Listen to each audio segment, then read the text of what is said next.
Now students question number 14 देखिए, find the nth term या nth term of the APs. ये दो AP दिए हैं, first AP 975 dot dot dot, second AP 24 21 dot dot 28 comma dot dot dot. तो ये दो एपी हैं और इनके nth टर्म इक्वल है, सेम है। ओके, तो देखिए बात समझिए, सपोज ये आपके पास फर्स्ट एपी है, ठीक है।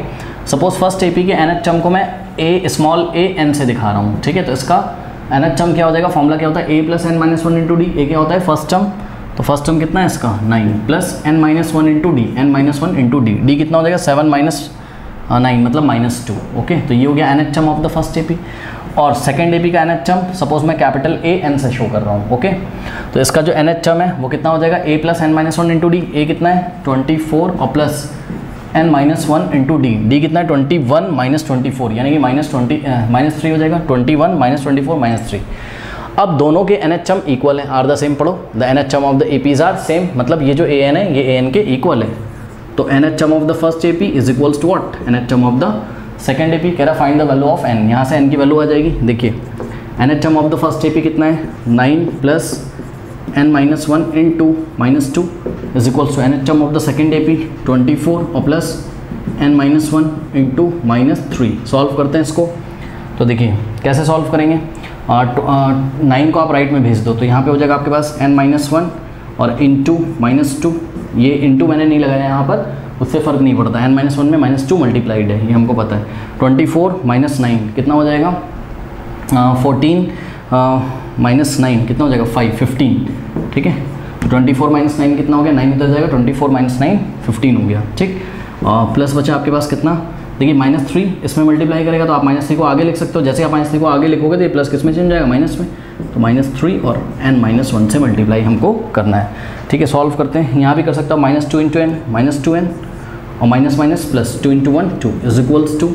अगर आपका मन है तो आप -2 को आगे से ला के मल्टीप्लाई कर लो, अगर कन्फ्यूजन है तो -2 इंटू n -2n और माइनस प्लस -2 इंटू -1 प्लस 2।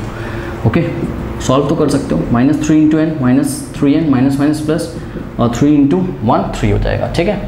चलो अब ध्यान से चेक करो क्या, कि हम एक काम करते हैं, यहाँ पे 15 प्लस 3 18 हो जाएगा और -3n हो गया, ठीक है।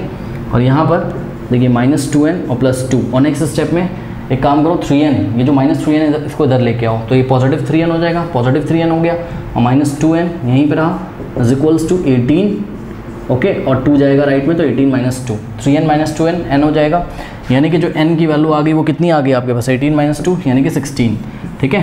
तो हमारा पहला आंसर क्या हो गया कि the value of n is what 16। मतलब समझिए, इसका मतलब ये है कि फर्स्ट एपी का जो 16 टर्म आएगा यहाँ कहीं और सेकंड एपी का जो 16 टर्म आएगा यहाँ कहीं। अरे भाई ऐसे चल जाओगे, first second third fourth fifth करते करते जो 16 टर्म फर्स्ट एपी का होगा और 16 टर्म जो सेकंड एपी का होगा वो सेम होगा। आइए आपको हम करके दिखा देते हैं। देखिए 16 term of the first AP अगर हम निकालें तो स्मॉल a और n की जगह 16, ठीक है।